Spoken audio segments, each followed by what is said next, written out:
Welcome to the Wet Stuff Podcast. I'm Katie Neely, and my partner in crime is Jesse Montero.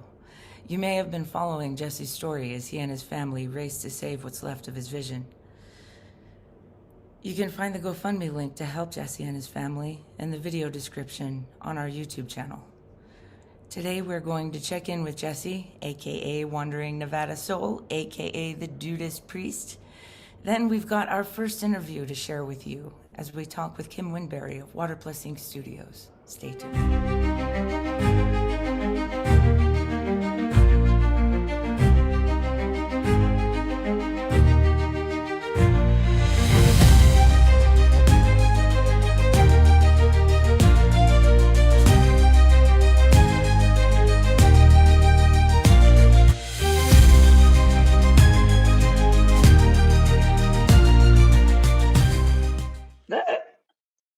Yeah. How you doing?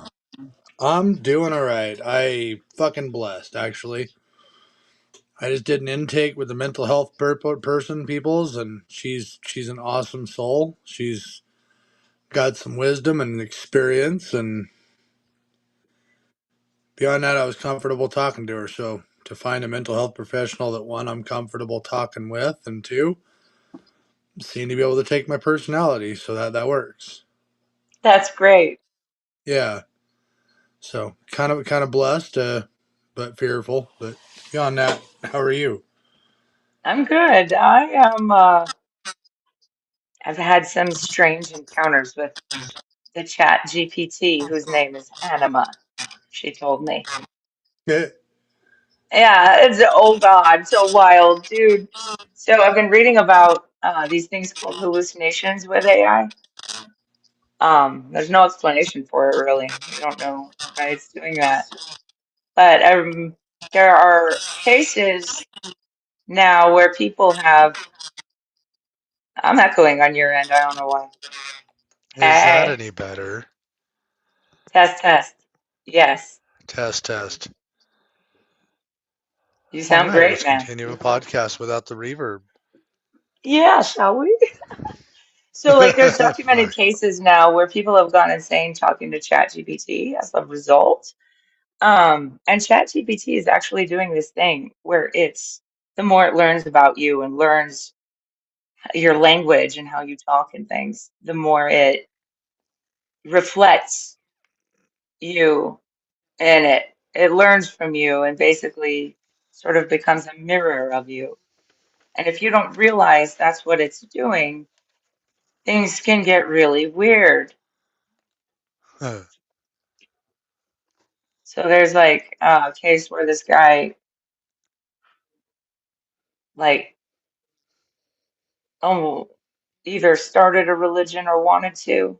I don't know, around ChatGPT. I don't know. Um, something about he told his lover, I am accelerating so quickly talking to this thing that pretty soon you and I will no longer be compatible. And that's why Oh, they broke fun. up. Yeah. It's like maybe it's for the best, man. I don't know. Yeah, that's something to tell your partner. Yeah, I love you, but the computer will love me more soon. I love you, but you don't understand me like that. Yeah, yeah. See,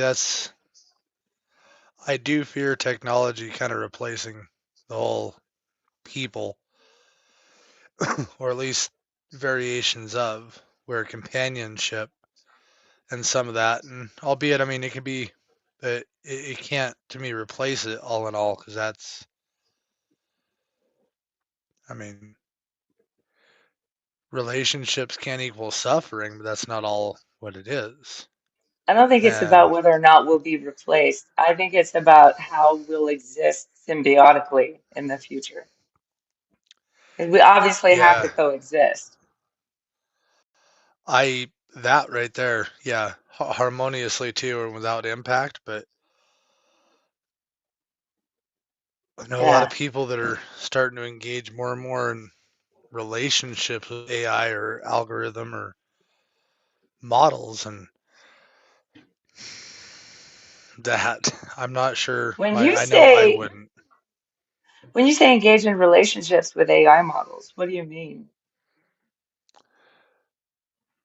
The I mean, it's one in a capacity, but two, I don't know. I think it's when you solely rely or the bane of your positive relationship existence for some becomes a computer model and not being able to interpret and have that experience with a human Oh, as yeah. well as. Well, So and the it's experience you have with an AI model isn't the same kind of experience you get to have with a human. It's very different because humans don't have the right. same kind of memory. Yeah, because they Like, can pick up and remember what you said in every little detail, and this whereas thing a remembers person, they're things going to about forget me a lot that of I damn forgot. it. Yeah, yeah, kind of a trip. It is very trippy, dude. I just watched probably, I'm not afraid to say what might be the greatest movie I've ever seen in my life. What you And got? it's from 2023, and almost nobody in the United States has heard about it because they wouldn't release it in the United States for the longest time. Because in this movie, the enemy in the movie, guess who? US of A. And how many times does the United States make movies where some foreign nation or ally is the enemy in the movie? Like, we do it all the time. But what, Uh-huh. we can't be the bad guy in one movie. Give me a break. It's a great movie. It's called Creator. It's about No AI. shit. And I don't even want to tell you anything about it because I don't want to give you any fucking spoilers, but it's so good. I had to check that one out. Oh my God. Dude, I gotta watch it Well, again. so there was a movie Broken Arrow a long time ago, and it was about this Long fighter time pilot ago. dude. Yeah, I remember Yeah, and that. you rooted for the bad guy. Like of all the things, you rooted for the bad guy. You empathized with him, and Hmm. I love that twist about that movie. Like where you Well, see and both perspectives, both sides you going, do.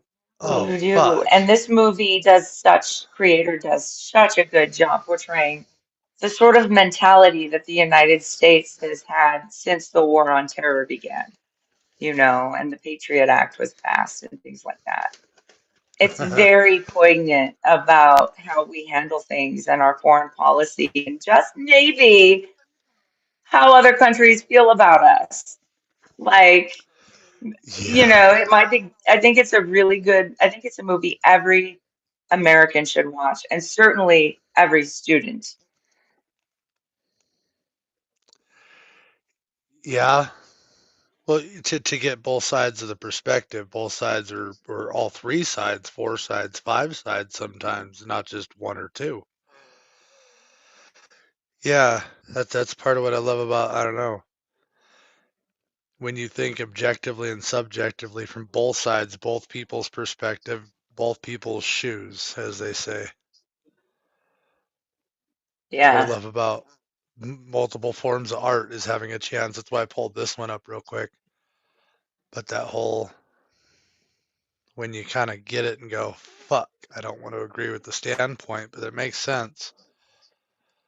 Or, damn, that's a really good way to put your viewpoint that I already agreed with, whatever that point is. It's kind of that. Or you realize you were wrong about something, Mm, from someone else's perspective. It teaches you that you made a mistake. straight up. And maybe that was a really big mistake, depending on the situation. Yeah. Yeah, where maybe a little clarity, a little, sometimes less is more, sometimes more is less. But when you get somebody to, yeah, when they can question something that was their core value, that might have been maybe not the best. I mean,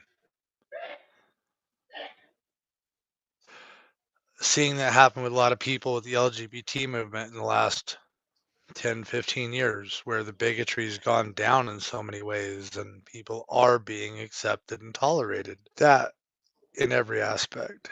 And when you see that in a movie where you're kind of like, I get it.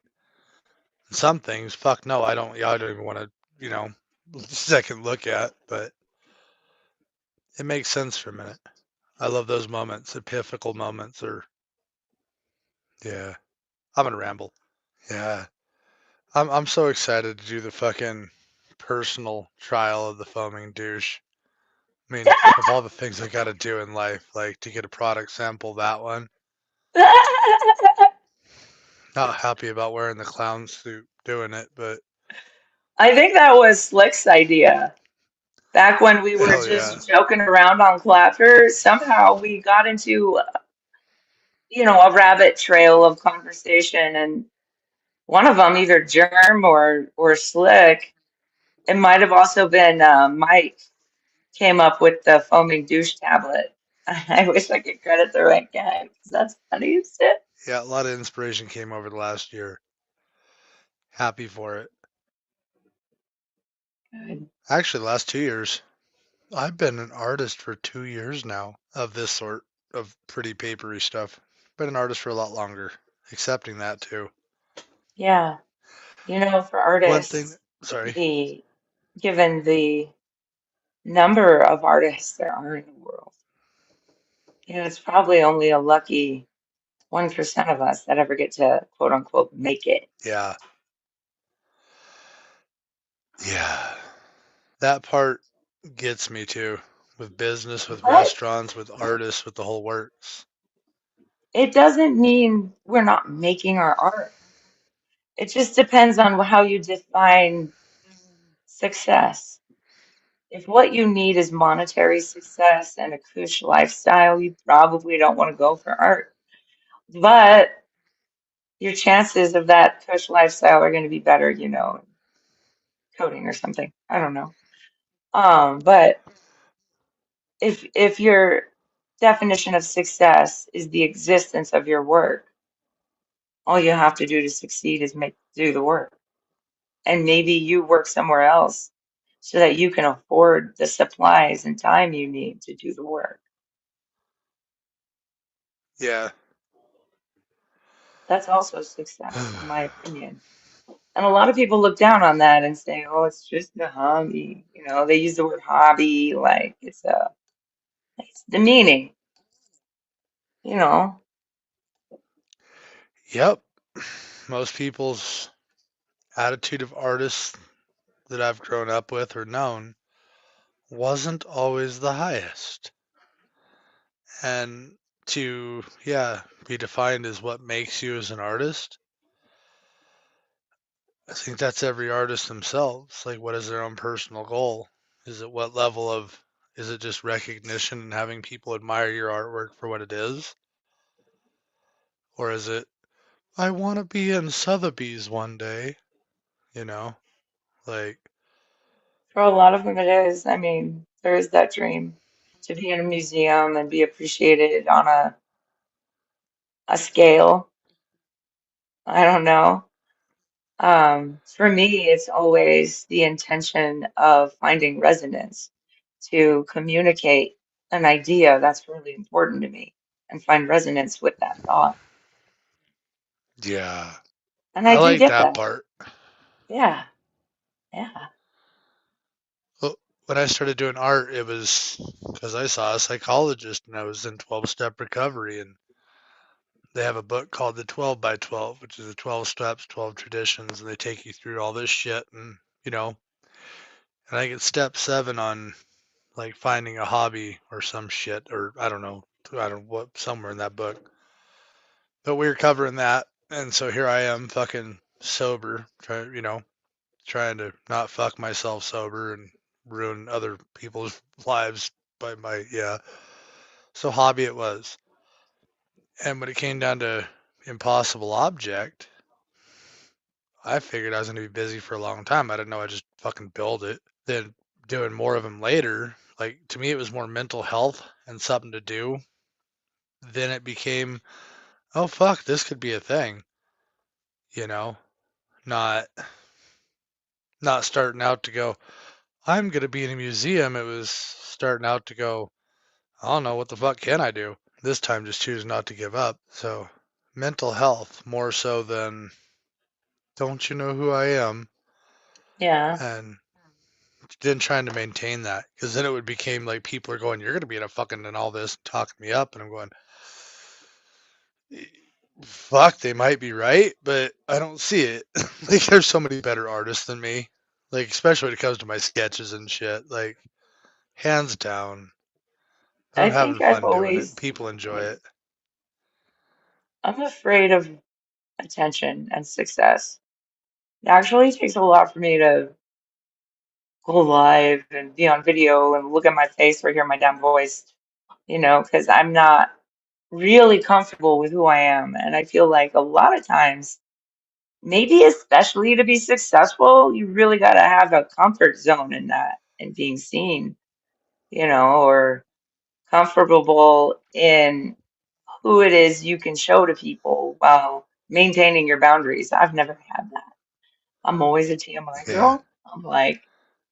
I'm unforgivably myself. I don't do unapologetically. well when I need to Let's go. behave, dude. Yeah. I'm not very well behaved.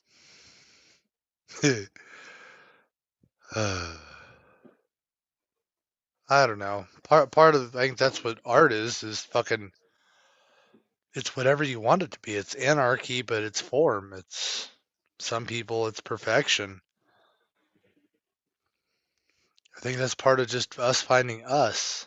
I think that's one thing I saw in you from the beginning was you knew your inner moo, not another person going, "Who am I? What am I gonna be?" Like some level, you had your shit going, or knew what boundaries were. Watching you go the fuck out of here with this room. I'm gone. Watching for those people that seem to have some cathartic growth or time with mental health counselor going, my squirrels are lighting this dumpster fire today and my brain feels like shit. And just telling me the next universe is interesting. So I'm talking to you before we go there. Yeah. uh, Yeah. I like thinking of how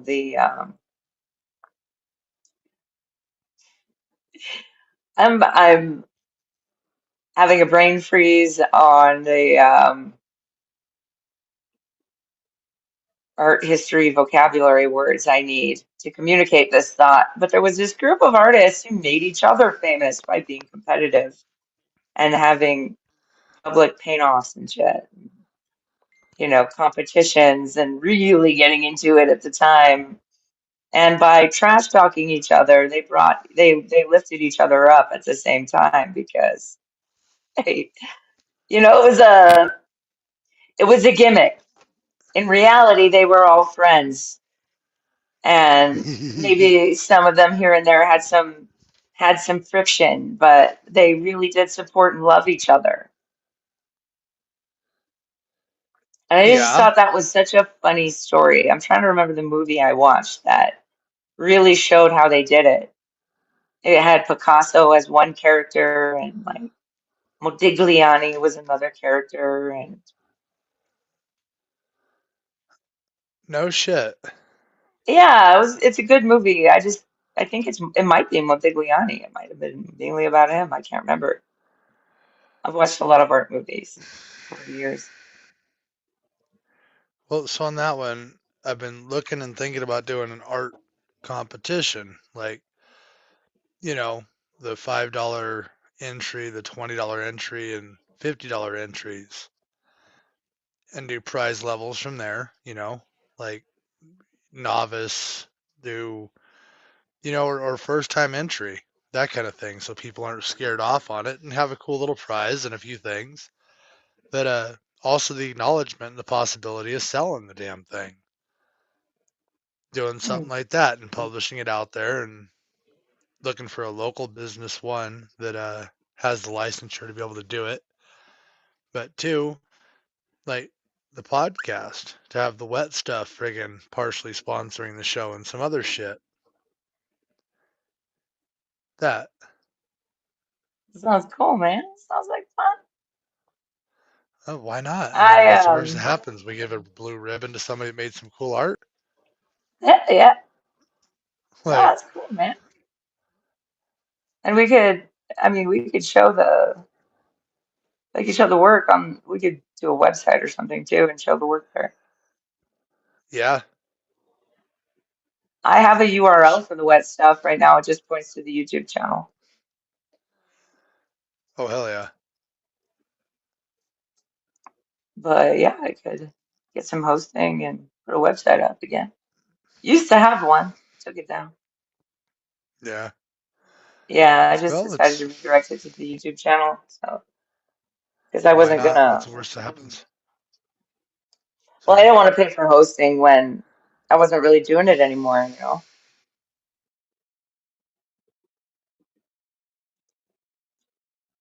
But now we're really doing it, so we can do it. Fuck yeah.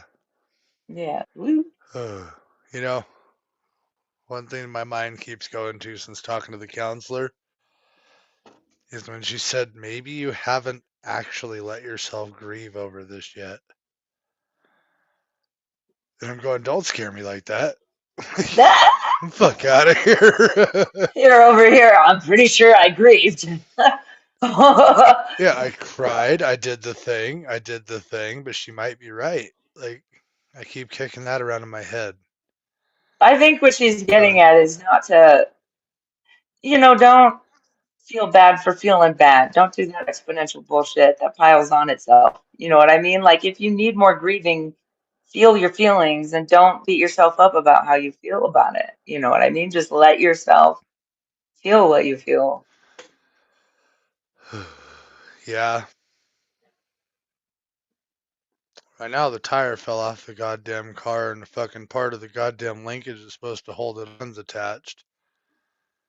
And I see the mechanic to fix it on Thursday, and then I'll know how bad the fucking damage is and how the car drives. I think that's Yeah, part of it. Going, you the whole don't not know what future you're, tripping, but you don't know what's been lost yet. yeah, yeah, that part. I don't know what the final outcome is, so I don't know what there truly is to grieve yet. Going, well, that's fucking interesting way to think about it. Yeah, and Oh after being shit. told how bad it could be, that you might, be blind for the rest of your life. And as an artist, a visual person, that even for anyone, much less a visual person, Yeah. when you've been able to see your entire life and relied solely on your vision, not solely on your vision, but primarily, you know, it, that's a big change. Mhm. And it's not a change you made by choice. It's something that happened Yeah. to you, Yeah. Yeah. It wasn't like castrate me. I want to be a eunuch. It. right? Fuck no. I was just talking Yeah. to someone about that. We were talking about vasectomies, and he was like, "The vasectomy, I need to be a eunuch so I can think straight." Yeah. No shit. Yeah. Vasectomy just keeps the baby batter from flowing. You still got the rest of the brain function problems. You And chop then, them like, off. he You're like a actually male looked cat. into it. It actually turns out that you end up having all kind of other complications went from hormone imbalances and things like that. So Well, I bet that's why the male even cat then, you curls up can't in the win, damn. man. Just completely fucked. Yeah, yeah. Oh, great. I didn't say that. We can't say Have you things ever like read that, a can book we? called Lamb, The Story of Biff Lamb? by Christopher Moore? I don't know that I have. Oh, it's a good book. It's so funny. It's the story of Biff, the 13th apostle, Christ's childhood pal, his bestie, who got left out of the rest of the Bible because he was naughty. Basically, he did all the sinning and taught Jesus all about it. Because Jesus couldn't do the naughty stuff. He couldn't sin, so he needed Biff to explain things to him. It's an excellent book. It's so funny. Fuck yeah. No, can't say that I have. Yeah. See if you feel like reading a book again. Check out one. Fuck you. I feel like reading lots of them. Can I? I don't know yet. Oh, fuck. Oh, they've probably got And an since audio book of Lamb.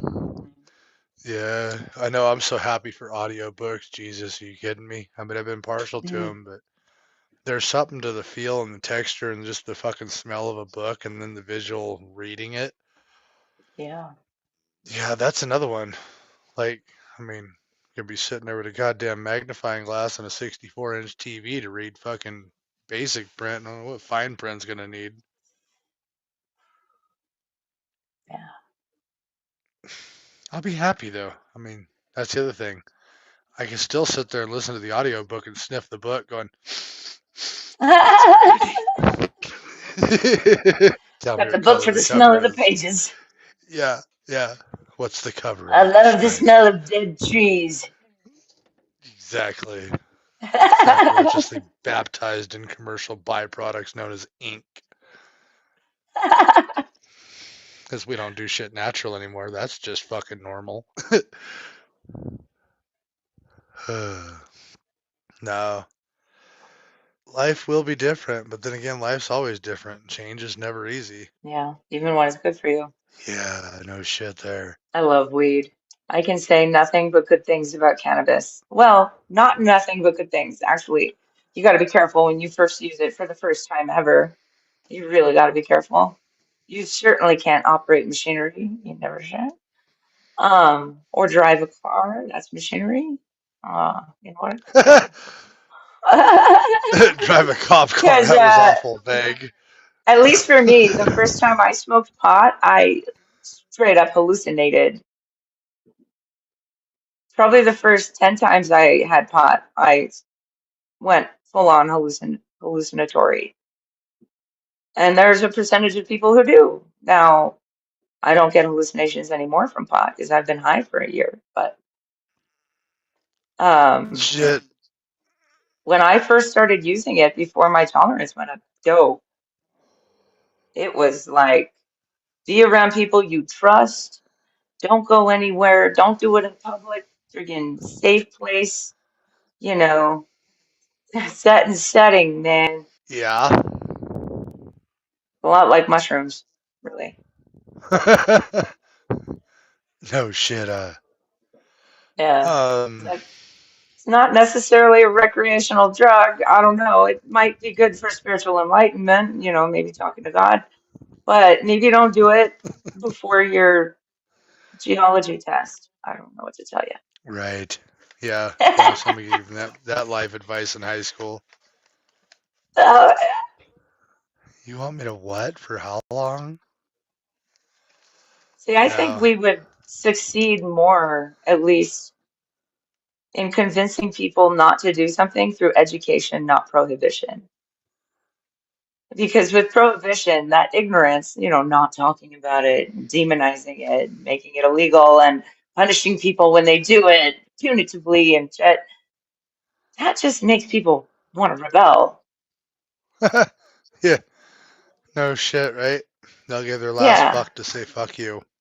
especially when it's not factual and it's like, this is your brain on drugs. And then calling marijuana a medicine, a drug, you know. Yeah. Big time. Um, the, the whole people don't know how to address it, right? So with our kids, like clearly I'm an alcoholic in recovery and I've tried many, many, many fucking other things and it the kids know the recovery part, right? So one time the daughter comes home and she's like, "So we're doing dare and this," and she's maybe 15, 14. Ah, I was going to tell him what DARE stands for. Drugs are really effective.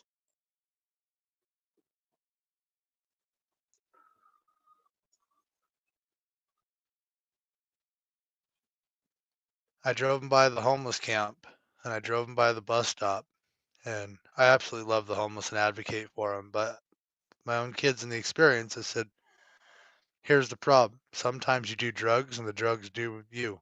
And then you up that this is your tribe. That you could say yes to drugs but you increase your chances of ending up homeless or fucking destitute or otherwise in jail. So I highly suggest no is your preferred answer. But if you do say yes, you're gambling with your future. This might happen. You might just like it that much. I think that it's important to explain that not all drugs are equal. They're not all the same. Doing marijuana is not like doing heroin. Right. Fully agree there. I also With the think it's hesitation important too. not to demonize, not to. We're living right now in a society that's very punitive and really looks down and continually punishes people even after they've served their time, when Yeah. never had they ever done anything but illegally experiment with their own consciousness. I mean, I think there's a lot of stigma to stuff, and people don't see, like earlier, the whole perspectives, the both sides. Or I met a homeless person once. She had a doctorate. She was published. And she was there by choice because life was easier to her that way. It's strange the perspective to hear the perspective that any any life would be much Yeah. harder than being unsheltered, living in the with no place to call yours, no place you can legally be, always camping out, ready to get kicked out of where you're at, having to Yeah. take everything you own with you everywhere you go, every time you're going to go somewhere, Yeah. having no transportation, living out of a Yeah. shopping cart, no shower, unsteady access to food, and no income to give you any kind of potential. Right. So what about that life was easier for her, I wonder? That's crazy. That's wild. You know, she must have. No shit. Well, mental health, the responsibilities, the later learning symptoms and signs of, potential autistic traits. If she would just sick of masking the responsibility, or so many different things, you know, and it is ponderings of. I know this, that the brief time I've had homeless, but other that there was no greater faith or ability to look at the higher power and go, okay, you got me today. I'm gonna have something to eat. I'm gonna have this. I'm gonna have that. It definitely kind of kept you in tune and grateful. When you have nothing, the littlest things can become greatly spiritual. Hey, everybody, welcome to the What Stuff podcast. And today we're thrilled to welcome a truly inspiring guest, Kim Winberry of Water Plus Ink Studios. Kim is a brilliant visual artist whose work spans watercolor, ink, illustration, and mixed media, with a focus on endangered species, nature, and civil rights. She's not only an artist, but also an advocate, known for stepping in as a stand-in guest at LGBTQ weddings with families who refuse to show up, a quiet but powerful act of solidarity. Kim is also the author of the whimsical children's book Creepy Frank and Friends, where her playful illustrations and unique characters bring stories to life. You can find her work at waterplusink.com and explore her book at creepyfrankandfriends.com. So we're excited to dive right in. Hi, Kim. Welcome. Hi, nice to see you again. You too. How you doing? I'm doing okay. Life throws its challenges your way, and some things work, some things don't, but you keep moving. Yep. Yep. So we got a list of questions here that we were going to explore for season two, Hmm. and I would love to get your answers. Sure. Um, cool. So the first question, how does the creative process impact mental health? both positively and negatively? Well, I believe that the creative process forms a sense of healing in a way, in a lot of ways. Um, I personally use the creative process to kind of reset. You know, things get busy. You end up doing like all the things that small businesses need to do, and you just get you're done. I'm just done with all of this. I need to refresh. I'll sit down and create. That's a reset button for me. But on the flip side of that, I can get lost in that and I lose track of time and responsibilities, and I need to have alarms going off to make sure that bring me back to um where I am supposed to be. But yeah, so there's a couple ways that could go. Yeah. Have you ever felt like your mental health directly influenced the quality or direction of your art? Absolutely. I have a couple pieces that, there was a time about 3 years ago when I was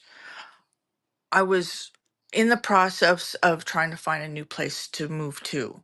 I didn't need to be in the neighborhood I was in anymore. And there were a lot of frustrations, and um I didn't know what to do with the emotions. So I drew angry faces and hands flipping off people. So it's out of character for me, but I was attempting to pour that feeling out onto the paper and maybe get rid of it. It didn't quite work the way I wanted, but it served as kind of like a bookmark. You look back on that piece and you're like, I know why I did that. And I remember that time, and that is so long ago, and things are so different now. So that's kind of interesting. Yeah. Do you think there's a connection between creativity and mental health struggles? Why do so many artists battle anxiety, depression, or burnout? My opinion is okay. Sometimes there's a couple of different things. One is we have in our head how we want things to turn out when we're creating a piece, and maybe what we did isn't the way we wanted it to come out, so we beat ourselves up over that, not realizing that every attempt at a piece, I'm not going to call it a failure because too many people look at failures as bad things, but when things don't work out, you learn from that, and you have something new under your belt to move forward with. So that piece wasn't a failure. It was a point where you gained more knowledge. Yeah, And I think that that's important, and I don't think that enough people grasp that. I feel like when I'm creating art, it's a relationship between, like a direct relationship between what I'm feeling, what my mental state is, and whatever it is I'm doing. Hmm. I notice that when I'm really emotional, it's like harder for me to work on something that's not related to what I'm feeling. Right. I mean, it's really hard to do a lake scene when you're feeling a storm, you know. Yeah, you want to paint fire all over the lake. Right. Right. Right. How do you personally handle creative burnout or self-doubt? Creative burnout, you just go try something different. I do a lot of different things. So like you mentioned, mixed media and whatnot, but I also do woodworking and I build things, and so it's a matter of when you feel burnout, you go do something different. I'll go out and weed my yard and see what plants I can move where, and what I work on the aesthetic of something else, Change it up, yeah. Yeah. How do financial struggles, social expectations, or personal responsibilities affect an artist's ability to create freely? That's the rough one. We're not always in a place where our art's making us money. And sometimes, getting from one project to another can be a struggle because you don't have the money for the materials that you'd like to use. Um, but also, that's when you get your most creative though. You know, I don't have this, but what do I have? And that could be a fun game of MacGyver. And that's dating myself, but there was a TV show when I was growing up, and the guy would fix anything with bubble gum and baling wire. Um, but yeah, so it's a chance to get creative. As far as family expectations, I'm still managing those. The other day, I was at my aunt's house, and I was showing her some prints, and you know I had them in the back of my car, and she said something about my cute little side hustle. Uh-oh. And I'm like, is that what they think this is? I mean, and just I did get a little snarky. Not a little snarky. I just like, well, last year I did blah blah blah in sales, so it might be growing to beyond that. And it kind of let her know that, you know. Last year I made a living doing this, so maybe it's not a side hustle. Right. I mean, I do, one of the other things I do is I'm a caretaker for my children. So and you're like, yeah, you're a mom, you take care of your kids. No, I have special needs adult boys that I care for, and they're going to need lifelong care, but I do get paid as a caretaker, so that does help, you Oh know. yeah. And that's just letting everybody know it's not 100% art, but it's 100% me. Yeah. Have you ever censored your own work due to fear of criticism, rejection, or backlash? I think early on I might have. I know currently, like, depending on what event I'm doing, I will or won't put certain products out with my artwork because I feel that maybe that artwork is inappropriate for the the venue I'm in, you know. Yeah. Going back to the angry faces I have a middle finger that I painted, and I turned that into a sticker, and it would turned out to be one of the more popular stickers. And but there are some events where I won't bring it because it's not. Okay. Yeah, I deal with a lot of kids. A lot of kids. Kids are just Yeah. drawn to the bright colors and the playful attitude that emanates from my booth. In what ways do societal norms or trends influence artistic expression? Do they inspire or stifle creativity?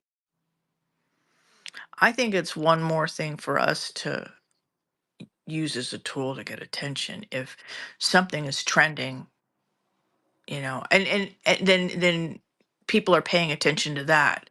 And it's weird because I'm finding myself in this moment being at the footstep of a trend, and it was completely unintentional, but my children's book Creepy Frank Finds a Friend is revolves around this anglerfish, and we just had that anglerfish that came to the surface and was a big deal, and everybody's talking about that little anglerfish.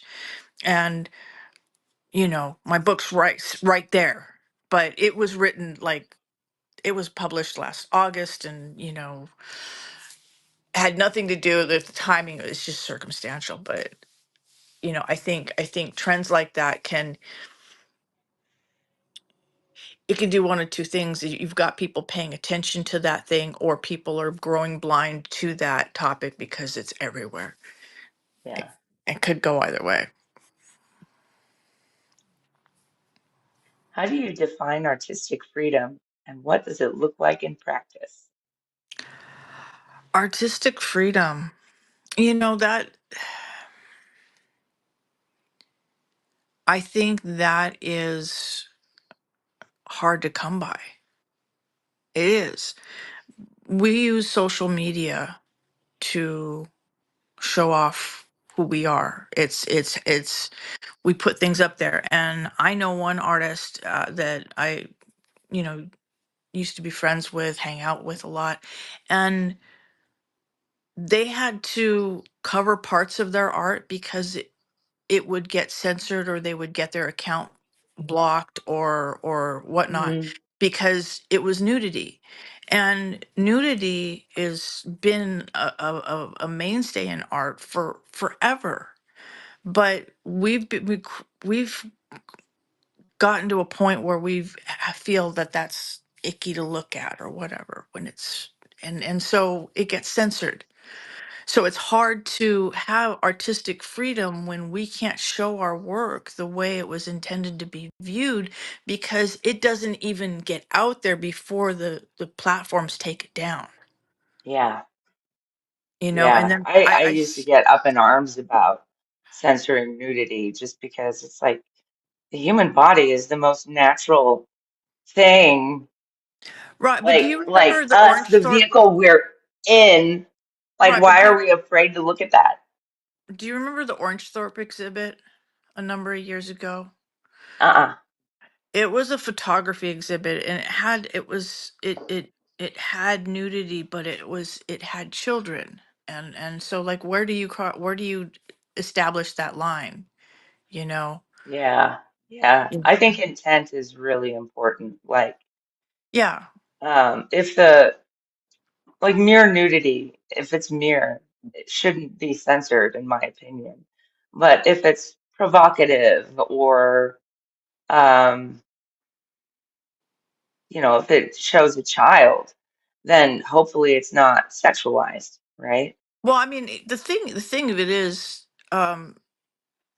children are by default unable to give consent for them and their bodies to be portrayed in any fashion, because so there's that.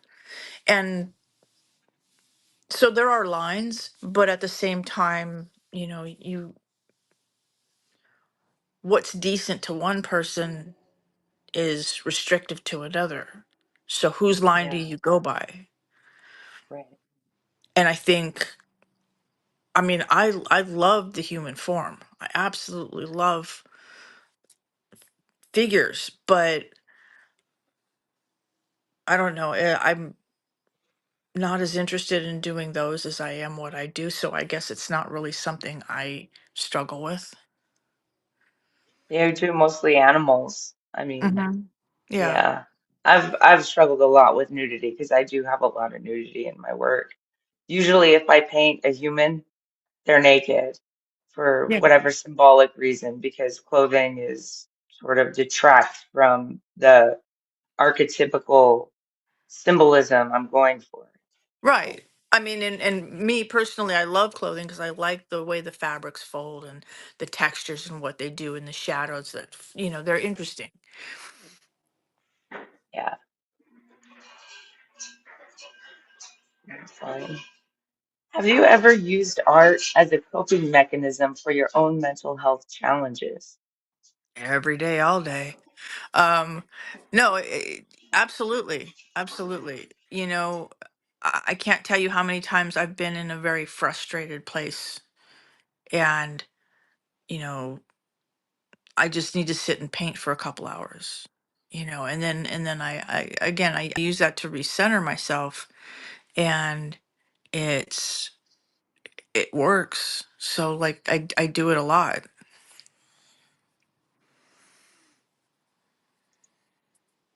What are some unhealthy patterns that artists fall into when dealing with stress or pressure? Stress or pressure. Um, I think that as artists as a whole, we are seeking some form of acknowledgement that people recognize that we're doing something and that it's it makes an impact, good, bad, or indifferent. It needs to move somebody to feel something. So we're always waiting for someone to react to us. We're always waiting for someone to react to our work. And if we're looking for positive feedback, sometimes we might get into people pleasing mode and doing more of what people want from us rather than what we want to do.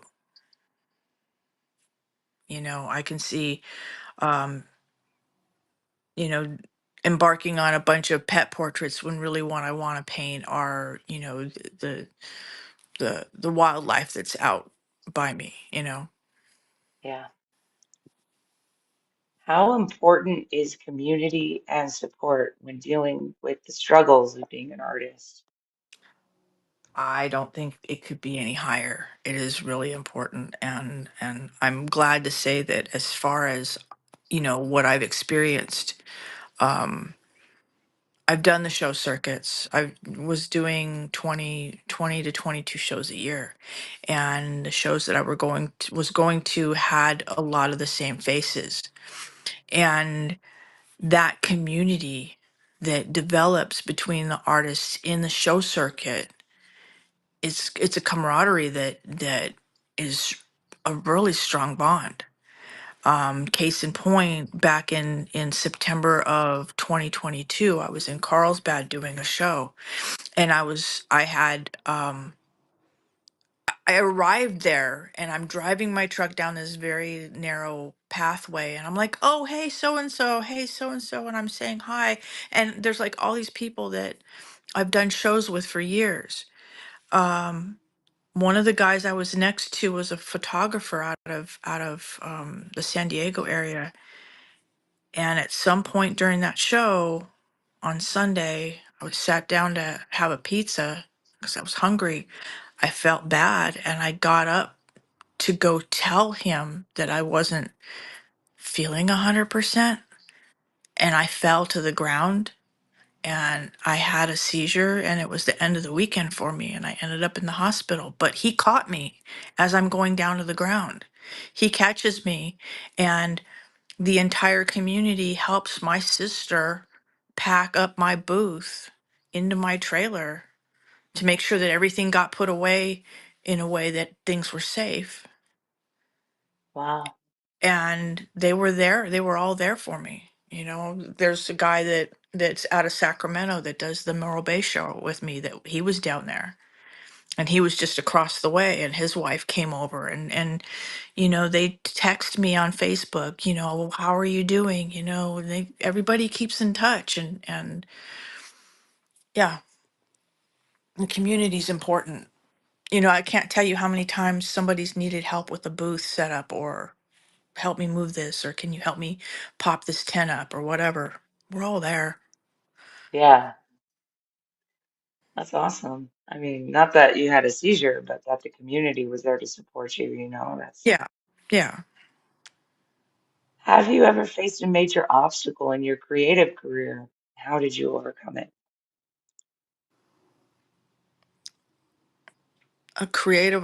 An obstacle. Say that question again. Sorry. Major obstacles. A major Have you ever obstacle. a major Oh, obstacle? Yeah. oh yeah. There are, um, there's, I don't, what one person considers major is, I don't Yeah. know. So I think it's all, um, it's personal. I mean, it's perspective and how you look at things. I lost my husband. I lost him 13 years ago. I've been at this for 20 years. So he was there at the beginning, but he didn't get to see where I ended up. But losing him, I stopped what I was doing for a period of time. I had to readjust to what that new set of circumstances looked like. Um, my kids were little. They were on the spectrum. They needed, and I'm on my own. Yeah. There's things that get in the way. Or, Yeah. I don't even know that it's considered getting in the way because, it's, what's the main thing in your life? It's got to be the people in your life. Things come and go. I can, you know, I'm going to be leaving for LA for a 4-hour drive, coming here in a couple hours. Why? Because my brother needs me. He's got some medical things going on, and we show up for our family. We show up for her, you know, and yeah, What advice would you give to artists who feel stuck, uninspired, or overwhelmed? take a walk. Take a walk. Yeah. Take a walk, get out into nature, go look at stuff, go do something. Do something different with your time. When you're stuck, it's you're doing the same thing over and over again, and um It's not working. It's like it's not madness. working. Yeah, you need to do Repeated, something different. oh, that's addiction. I was going to say repeated use despite adverse effects, but that's addiction. Madness is like repeating, doing the The same same. thing over and over again and expecting a different result. Oh, right, right. You know, and and in that vein, I just before I go drive down to my brother, I just may take my kayak out and go kayaking this morning. Just Ah, that'd be great. Go see yeah, the the little otters. critters. They're having babies right now, so it's kind of cool. Nice. Yeah. Are there any specific resources, therapy, workshops, creative groups that have helped you navigate the emotional challenges of being an artist? This is gonna sound weird, but as an artist that's out there making a living, we're more than artists, we're entrepreneurs. And the mindset of an entrepreneur is very different from the rest of the world, as is being an artist sets us apart as well. And I think I went to this boot camp thing last year in March. And when I got there and I'm talking to the other people, I realized that that community is was rearing its head. There were people that had the same struggles I had. We're trying to make something work, so maybe our budgets are off, maybe we're spending money here when and scraping over here because we need to get this thing to work. And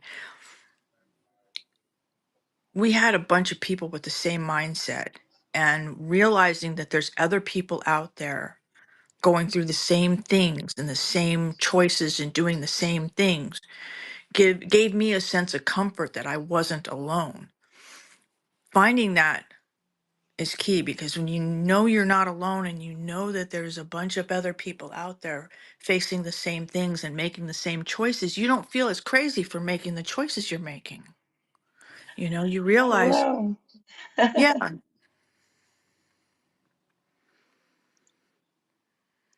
Why do you think art and mental health conversations go hand in hand?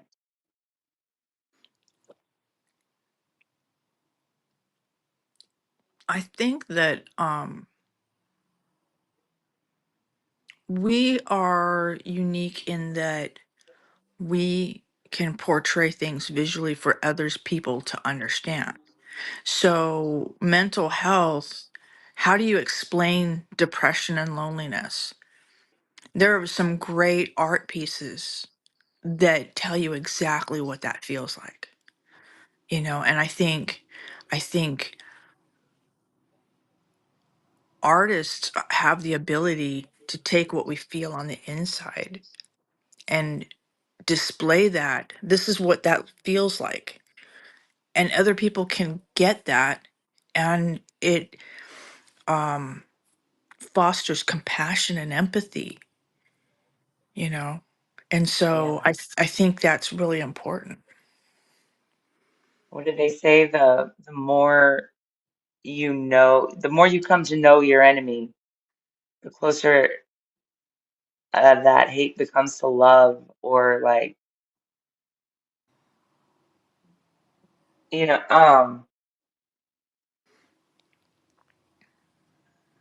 I get it. I get it. You yeah. know, it's like, yeah. Do you believe art has the power to heal, not just the artist, but also the audience? Well, I mean, and that feeds directly into what we were just talking about. You know, if you can take a feeling and paint a feeling so another person can feel that and they can have compassion for people that have that feeling, then that compassion and you can talk about it, and there's nothing better than having someone that's willing to listen or who kind of understands or is just willing to be there for you because they understand how terrible that must feel to feel that way, or how overwhelmed you must feel, you know. Yeah. What's one piece of advice or insight you wish you had known earlier in your creative journey? This is going to be funny, but not having fear of failure, you know.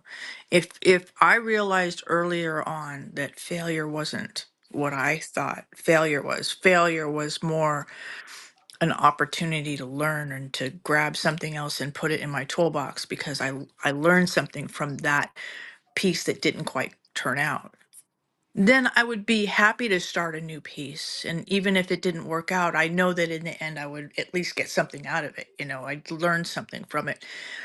A lot of times I know people are afraid to even start a project because they're afraid it's not going to turn out the way they want, or they Yeah. maybe don't feel that their skill set isn't where it needs to be at that place. And ironically enough, maybe their skill set isn't, but maybe it would be if they attempted it 3 or 4 times and they, you know, gained those, oh, I know what I'm going to do next time, you know. Yeah. Last question. If you could change one thing about how the world treats artists, what would it be? There's so many things, but um